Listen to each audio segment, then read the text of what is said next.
Hello, I'm Em from Studio M, and if you're watching this, you are most likely a current current student of mine, or you're training to become a Pilates instructor yourself, or potentially wanting to be.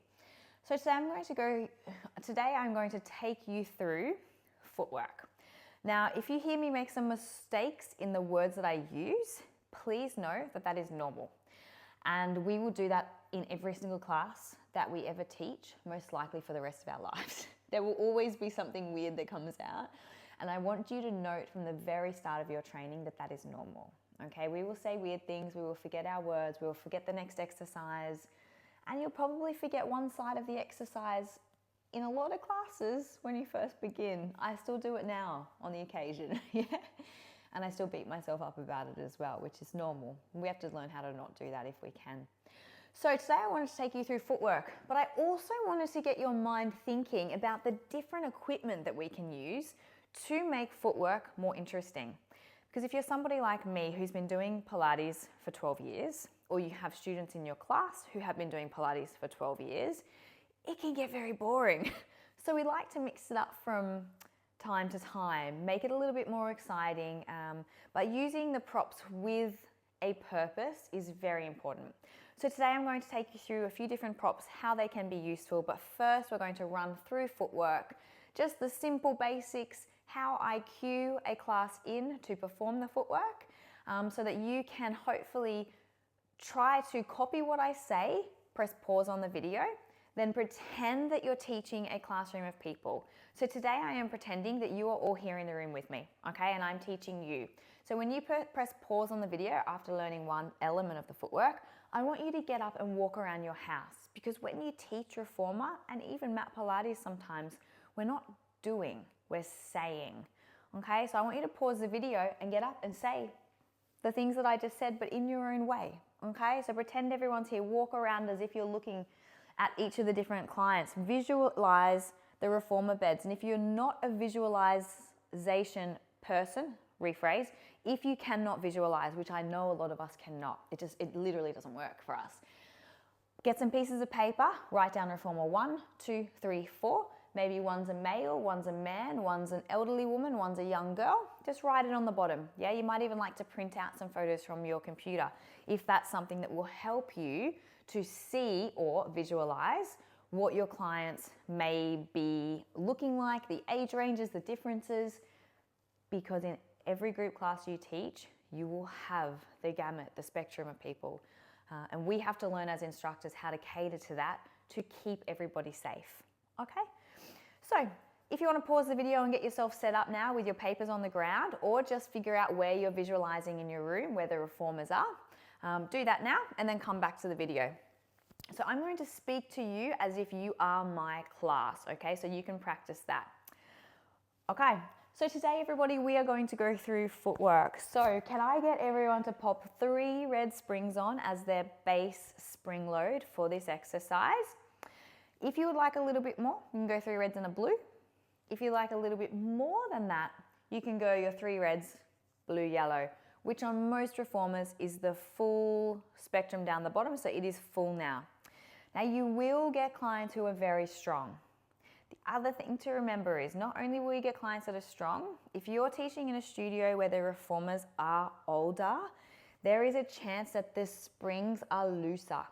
So all footwork springs on the bottom might not be enough for a lot of people to get that full quad burn, because we're working our quadriceps mostly when we're doing footwork. So you can cue people in. When they come into the classroom, you may notice they have massive quads. So you might even quickly go up to the side of them and say, hey, you're welcome to put all your springs up on the second row, or just have a play around where you want to be and try and remember that for the next class, okay? Okay, so let's go back to it. 3 red spring loads is your base, 3 reds and a blue, a little bit more, 3 reds and a yellow, your full gamut down the bottom. Now, if anybody wants a spring change throughout, I want you to feel safe and okay to pop your hand up, call out to me, and I will come over and I will help change your spring for you. Okay, you're very welcome as well to just sit up and change it yourself, but you make the call in the moment. I am here to help. That is what I'm here for, so please ask me for help. I don't want you sitting here and leaving the classroom and you haven't felt the workout because you were too fearful to change the springs. Okay, I want you to feel safe in here to change your springs at any time and ask me questions at any time that you need. So we're going to come onto our reformers, shuffling your bums down to the bottom of the carriage bed. We're laying ourselves down nice and safely. Head comes onto the headrest, and just check that that foot bar feels like it's at the right height for you. If you are short like me, you might like the foot bar up higher. If you're a bit taller and you feel a bit cramped, you can always put the foot bar down. Now what that does is this, when it's down, it creates more space and it reduces the tension. So if you watch me here, I'm a shorter person. See this angle in between my knee here? Here it should be about 90 or just a little bit bigger than 90. Now that means that when I squat, I can't get super, super deep like I would if I was standing.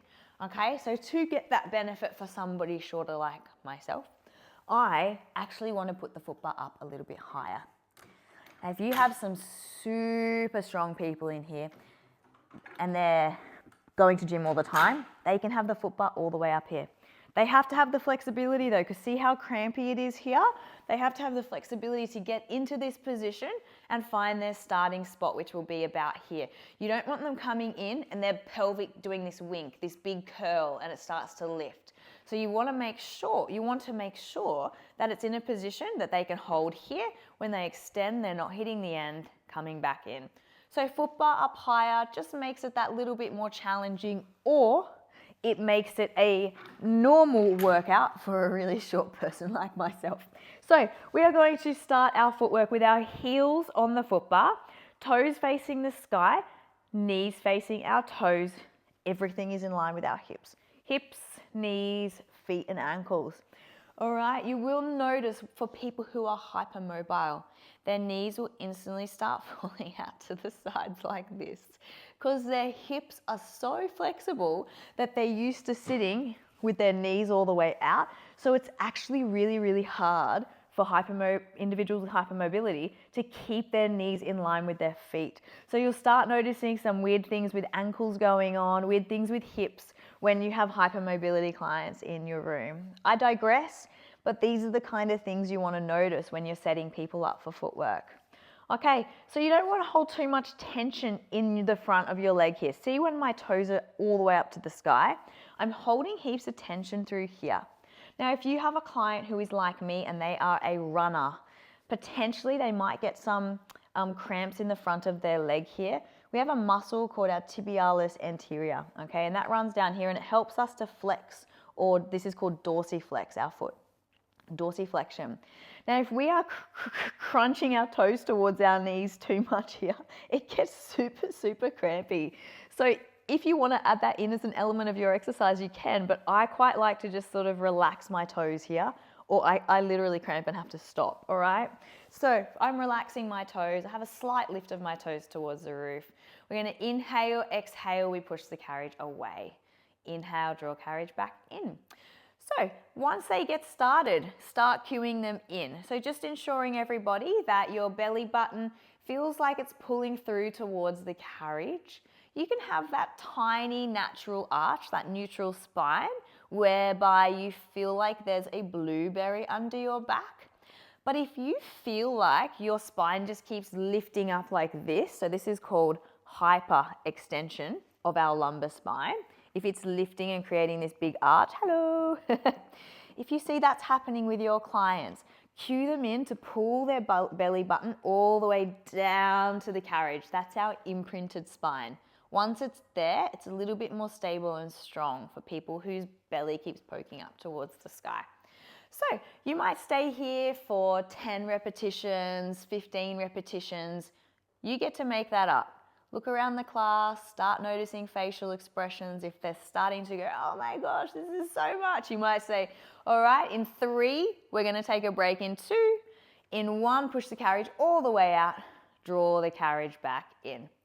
So we always count our clients in. So I'll do that again with you. So pause your camera after I say this and practice this with your fake clients. Okay, everybody, we're going to pop our heels onto the foot bar. Our knees are in line with our hips, so they're hips width distance apart, and so are our feet. Just making sure if you take a little look, you can see you go toes, knees, hips. All right, we want to make sure that our core is engaged. We inhale, we release our core. We exhale, we squeeze our core. Now try and keep that engagement the whole time. Inhale, prepare. Exhale, pushing the carriage away. Inhale, drawing carriage back in. Let's add in a timing here. So we're going to go out for 2 and in for 2. You can change up the timing, by the way. Out for 2 and in for 1. Out for 2 and in for 1. Continue. We'll go for another 5. And in 4, we're going to stop and hold halfway. In 3, we're stopping and holding halfway. In 2, and holding halfway. Let's pause here for an isometric hold. Everything's super still. All right, continue your breathing. Relax your face, relax your neck, relax your shoulders, but keep your core engaged. Place both of your hands onto your lower hips, those little bones at the front there, ASIS. We're going to shift our weight into our left leg. Squeeze your left bum, squeeze your whole left leg. Bring your right knee into tabletop. So we're working all of our core hip stabilizers here. We're trying to not let any movement happen with our clients' hips. So you're just looking around, and if you see someone's rocking side to side like this, then you give a global cue to everybody to just touch your hip bones and push them down into the carriage, and don't let any movement happen here. Okay, all right, in 3, we're gonna pause and push the carriage out. In 2, and 1, all the way out. Let's come back in halfway. We'll hold in little pulses here for 10 and 9. You can cue them into the counting. We're going out and we're coming in for 7, out, in for 8, and in for 9. I've counted the wrong way, you see, and 10. In 2 more, we're going to push all the way out and come back in, all the way out and all the way in. Okay, pause the video there and give your room a little version of your footwork, okay? From there, when you come back, we'll go through the next move. So welcome back. I'm going to slide from our heels straight down to our toes. See how everything works naturally? We want everything to flow. So on our tippy toes, we're going to do the exact same thing, okay? So we'll do out and in. Heels will be lifted about halfway. You don't want them all the way up. We kind of call this like your 6-inch stilettos, and this is like your flat foot. So we want it about halfway just to keep everything really engaged. Try both though when you go to the reformer class next time, or on your reformer at home now. Try being all the way up on your tippy toes versus halfway, and see where you feel you get the most engagement. That's what it's all about. So our 3 sets that we did were out and in. We did a pause halfway, we did our weight shifting, and then we did pulses. Okay, so run through that by yourself with the same style of cueing. Make up your own cues, but with the same program. Come back, do the toes. So do the heels first, slide your feet down, do your toes. Okay, and then from there we can do calf raises. So we'll do the same thing. I'm going to coach you through it. All right, so we're going to extend the carriage away now. Drop your heels under the foot bar. So we would cue it in like this. We're going to do our calf raises and our prances now. So can everybody inhale to prepare, and on the exhale, you extend the carriage away, and once you get there, drop your heels under the foot bar. Wonderful, feel that beautiful stretch. This is a great chance you would have already asked if everyone's okay with hands-on adjustments, but this is a fantastic chance to go around and pull everyone's heels under the foot bar. Oh my gosh, it's so delightful. They get such a glorious calf stretch and feel like you're putting in a lot of attention and time to each person. I really like a lot of hands-on adjustments, but you always have to ask at the start of class if everyone's okay with that. Some people hate it, some people love it, okay? So always just make sure you clarify that with your students. Okay, so from here, our calf races, calf raises. Inhale, prepare, exhale, we come up onto our tippy toes. Now, to be honest, breath work here is not really important, and it's not really important in your footwork either, because we're not lifting super heavy. So the breath work is more so to keep yourself mindful of what you're doing, not so much to help you execute the exercise. If it was to help me execute the exercise, for example, we're just doing heaps of calf raises here while I talk to you. If it was to help me execute the exercise, it would be to embrace my whole torso. When I'm lifting heavy, say like I'm doing a deadlift or I'm lifting weights over my head, that exhale is really important because it helps maintain my posture. Okay, when I'm here, I don't need help maintaining my posture because I'm laying down, gravity is pulling me down. Okay, but if I was to go and sit up here, exhaling means that I am needing that exhale to help squeeze my muscles. Exhale, all the air helps me to come all the way up. Then I inhale, I release and lower. Because when I'm exhaling, all these muscles in here are squeezing to make the exhale happen already. So it's helping you literally by just living and exhaling to do your curl, your abdominal curl. Okay, so we've just done our calf raises. We're going to move into prancer now. So coming up onto tippy toes, our prancer, this is how we cue it as a teacher. I put my hands out like this. We're up on our tippy toes super, super high. Now let your right heel drop under and your left knee lift. So do this with your hands. Extend through both tippy toes. Left heel drops, right knee lifts. Extend and drop. This is kind of like a dance class here. I love it. We're extending and we're dropping and extend and drop. Continue in your own timing. So have fun with it. You know, it's not, we need to make sure everybody's safe. Absolutely. That is what's serious. Okay. We are absolutely here to make sure people are safe, performing exercises in a safe manner and with purpose and intention. But we also need to have fun. So if you want to if your personality is one that you want to turn this into a little like ballet session and drop and up and drop and up, you do what you want. Yeah, people love you for you, not because you're doing this script that I'm telling you today, okay? So that's our prancers, my friends. Let's say we've just done a minute of that or whatever you want to do.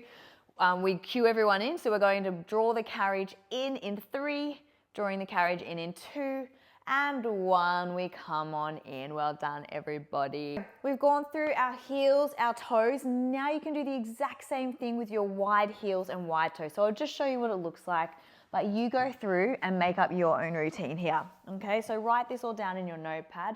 We've just done our toes. We're now gonna take our toes out nice and wide because our toes are already on the bar. Let's keep them there. Let's not mess up the program. So our knees and our toes are tracking out to the corners of the room. We're in a slight external rotation in this position. We inhale, prepare, we exhale, push out. So you'll do your normal out and ins, then you'll do your pause, then you might like to do your single leg hip balance transfer, yeah? And then your pulses. That's just an example. You do not have to follow this example. This is just a nice basic routine for you to remember for when you come to do the course with me or when you start doing your own planning, you are prepared.